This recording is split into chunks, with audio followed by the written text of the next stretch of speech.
مساك الله بالخير ابو راشد. حياك الله ابو راشد. اليوم تاريخ 21/8/2024. نعم ابو راشد، نسمع اختلافات في مسميات بعض السمك، عندنا تي مصطلحات ومسميات من بعض الدول الجوار. زين، نبيك توضح لنا. هاي انت تقصد الثلاث ذول؟ نعم. الثلاث ذول مجموعه واحده، نعم. فصيله واحده. نعم. شوف شلون؟ هذه تختلف عنهم. هذه كثير من الشباب يسميها كراري، بعد ما يقول لك كراري خذوها بنطق هذيل الاسيويين. هذه ينيسه في قطر.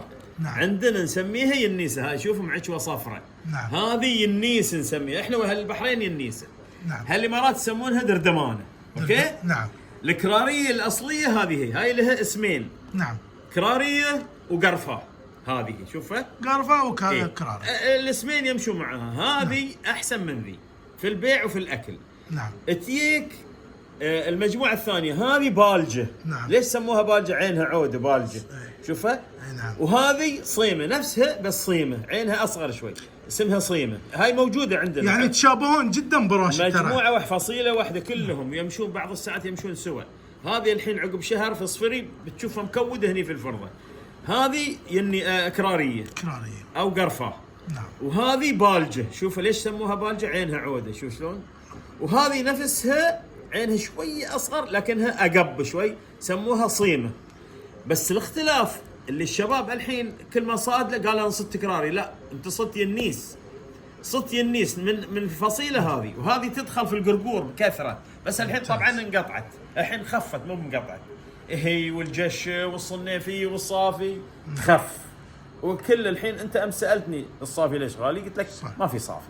صحيح. كثير من السمك رايح انه يخف قدام. راشد، احنا الان ويننا عن سهيل؟ سهيل باقي عليه 3 ايام. يوم السبت 1 في سهيل.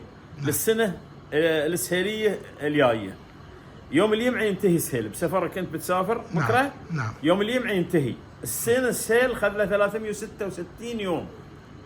ينتهي نعم. يوم الجمعه. يوم السبت 1 في سهيل. سهيل له 4 طوالع، اللي هو الطرفه والجبهه والزبره والصرفه.